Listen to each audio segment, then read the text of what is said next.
everybody and welcome back to my channel. You are in for a treat today. This is a conversation with Sam Latif, accessibility leader within Procter Gamble. I am so excited to talk to her. You guys are going to love her as much as I do. She's a personal friend of mine. She came to our wedding. She is such a gorgeous lady and I cannot wait for you to hear what she has to say about her career, being a boss-ass woman within a massive corporation, making massive change in the accessibility world. I am so excited to announce my partnership with P&G. I'm a P&G partner for accessibility this year. So cool and such an amazing fit for me. This is our conversation.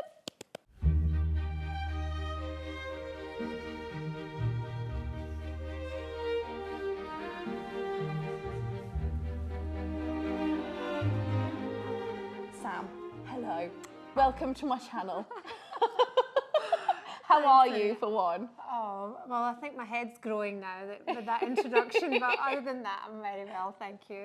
And could you give me a bit of an audio description first for our audience, but also for me? Yeah, sure. Yeah, so today I'm wearing a red headscarf and a red blouse with black trousers, and you should get in the shoes. They're black and pointy and silver. Love it. Silver thing on top. And we were commenting that we're very twinning with the background because I have a cream jumper on and black trousers as well and white shoes, but the background is very like grey but also red and white, so it's very cool. Yeah. So talk to me then, like, why do you do what you do? How did you start your mission? So from a very young person, were you always thinking about accessibility?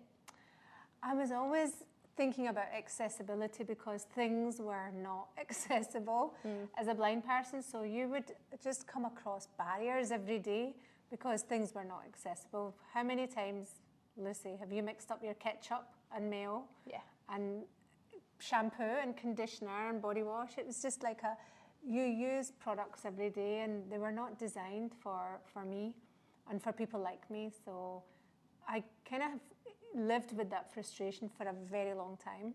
Was there one incident when you were a young person where you just thought, oh my gosh, that tears it? Or is it just a string of frustrating moments? Like, why did you feel compelled to, was there one moment or was it just like everything? I think always growing up, I've thought that if there was something that was designed slightly differently, all we have to do is put a symbol here or do something that would help me identify products or make them easy to open or use.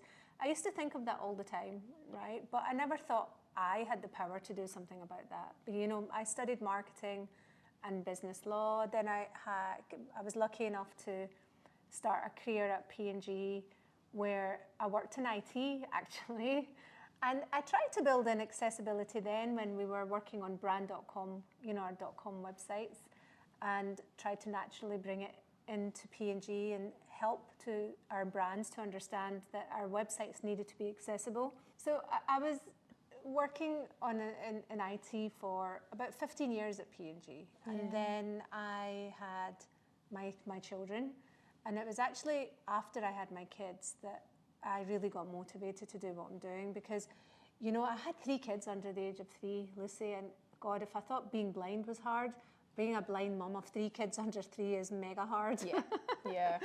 You know, and I just didn't have that much time in my hands, and then I kept making mistakes with kitchen cleaner, bathroom cleaner, shampoo, conditioner, body wash, body lotion. Like, I just didn't know what things were.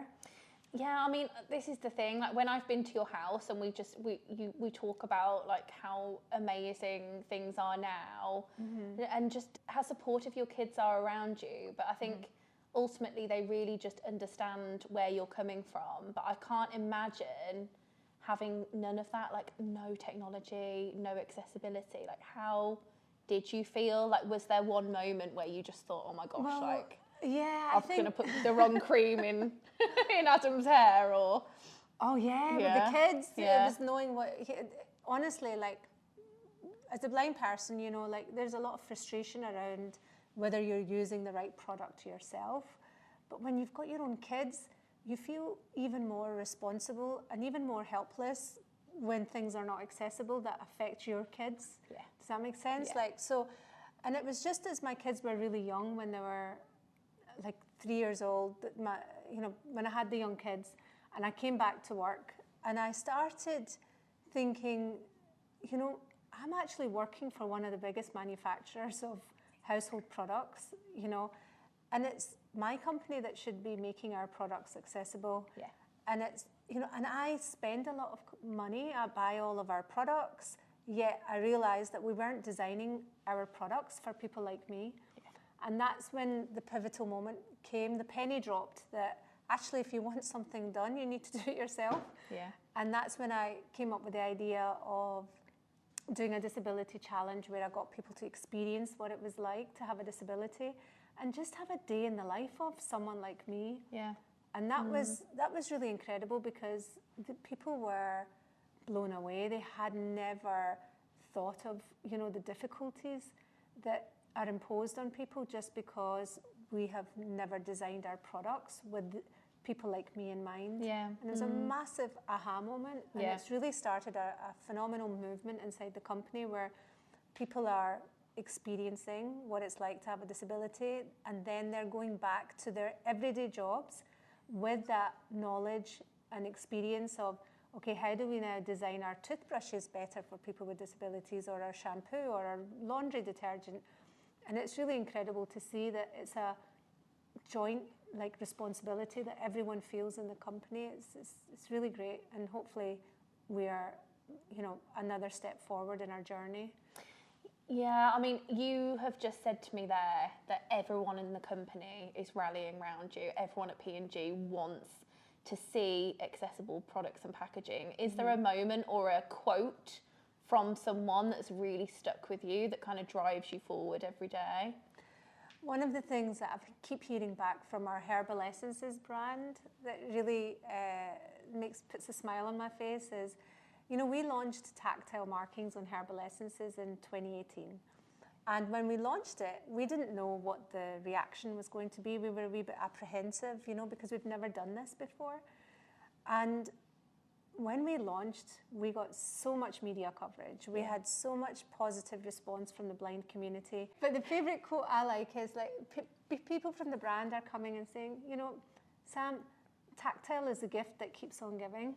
So it's been many years, but it's still alive in people's hearts and minds. And the best thing that tons and tons of people at P&G keep saying to me, Sam, I've worked for P&G for 5, 10, 20, 30 years, and the work on accessibility is the best that I've ever done. Yeah.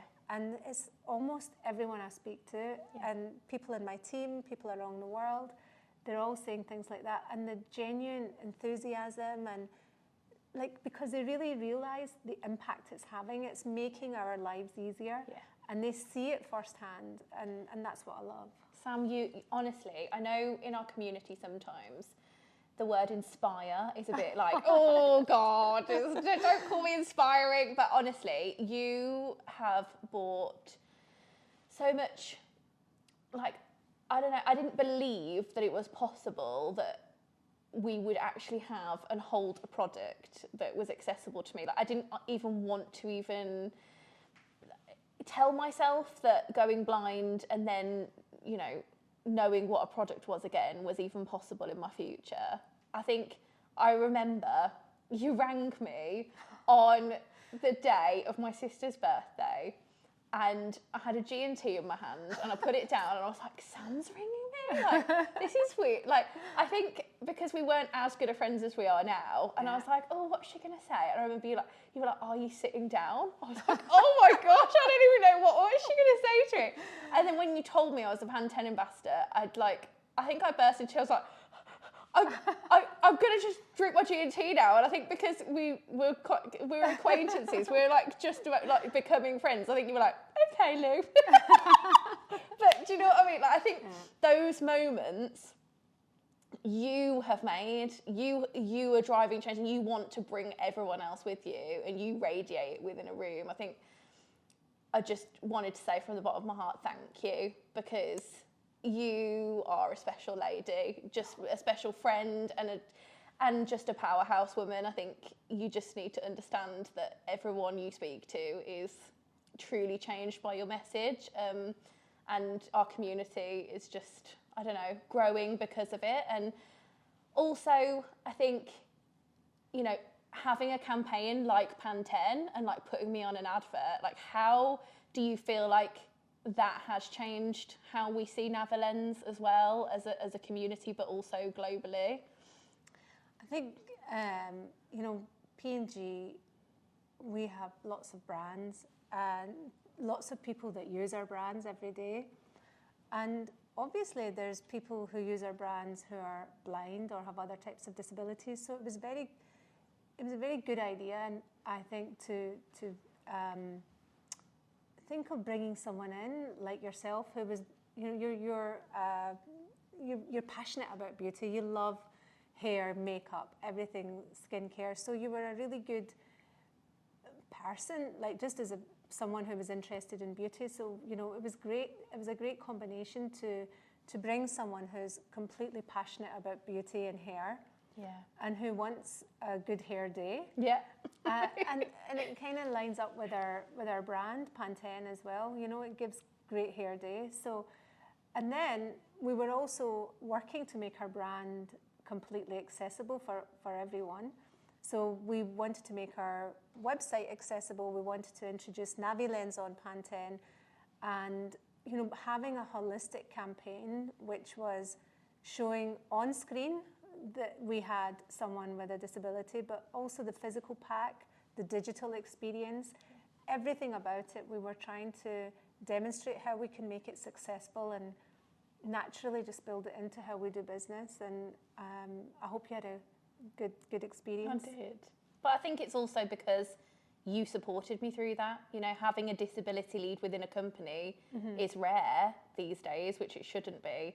But also behind the scenes, like you were like, Lou, this is NaviLens, it's a new, you know, I code. invited you to the research. Yeah, you told me about it. And also then I made friends with Javier, who is the owner of NaviLens. And I think also having that support, it's more than just kind of just being a model for a commercial. Like it was speaking to our community. And I think that's why I loved it so much. It was like value added content, but also I think, you know, people who haven't ever had blindness within their life, people still stop me in the street now, even though I'm not necessarily on telly anymore with that brand. They're just like, you're the Pantene girl, you know. They understand. But also I love that because, you know, it just means so much to me that I can actually like just understand what the shampoo and conditioner is in my hand. Literally, still that video is so funny. Like I was genuinely crying in the sessions that we did. Like I remember scanning NaviLens for the first time, and you filmed us in was it a focus group? It was research. A research group. But you still show that to people, right? Like why is that impactful to show people like me experiencing NaviLens for the first time? I think it's important for people to realise the impact that technology, if we make our packaging accessible, it's not just another pretty thing that we're doing, it's actually genuinely touching and improving the lives of real people like yourself and like myself. And sometimes it's hard to physically bring people into the room where the decisions are being made, but it's quite easy with digital and with a little video clip. So I've shamelessly used not only yours but many people's video clips to bring the emotion and to show really how it's improving lives, because it's not just, it really is a very powerful technology that is game changing. But obviously the awareness is quite low still within the blind community. But thanks to you, we're going to change that. Yeah, definitely. and I also think that there has been an evolution and some pushback. You know, people don't get to where they are without a lot of no's. I always call them like micro failures, you know. So talk to me about Herbal Essence since then. I know that you launched it back in 2018, but talk to me about the pros and cons of like how you've got a giant corporation to listen to you. Well, it all started over dinner. Cool. That's what we like. A bit of a G&C. So I had the privilege of meeting the person in charge of all of our hair care business at the time. Yeah. His name was Patrice. And I gave him the disability challenge. Nice. And I said, here you go. And when he took the challenge, obviously he couldn't tell the difference between shampoo and conditioner. And once I then showed him tactile symbols on a bottle. I just stuck on bump-ons, those tactile things that we stick on our products. And then he was able to identify the shampoo and conditioner. And I said, come on, Patrice, imagine we could do that for blind people. It would be game-changing. And he said, yeah, that's true, Sam. And I said, okay, so who's in charge here? Who's in charge here? I said, I think you're the decision maker. And he said, yes. And I said, well, you don't need to decide yet, but maybe after dinner. I love it. And so after dinner, he came and said, yep, Sam, we're going to do it. And then he introduced me to his business. And then we went through a long journey to try and find a way to actually do it. It's not as easy as we had thought. But we got there, and it's been phenomenal. Having the confidence to do that, like that must have been, were you nervous? No. No. Because I felt so purpose-driven. Like, I just knew there were certain things. I just knew how to make things accessible in my heart because of the frustrations all your life. But if you know that you can change it, this is the way. I knew there's 5, 6 things I wanted to do. And this was the first one. And I was so excited by it because P&G had given me this opportunity because, I started off in IT, right? And in 2015, that was when I introduced the Disability Challenge. IT was still my day job. But once the Disability Challenge got viral and I ran it with senior leadership in the company, I was then offered the job of accessibility leader. Nice. And at the beginning of that was when I thought, okay, what can I do? I had a blank sheet of paper and I wanted to do tactile on our shampoo and conditioner bottles. And that's when I then had dinner with Patrice and made the commitment that we were going to do this. But we didn't know how. We didn't know how long it would take, how much it would cost. Or, there was so many things that we didn't know. But it's been a phenomenal journey with some amazing people along the way that have really been driving, finding the technical solutions, helping me through it. It's just been an amazing journey. I think by dreaming big, we should show the world what's possible and then expect that this will just be normal, because then everyone will be able to use all of our products and be able to get employed anywhere if we can make the world a more accessible place.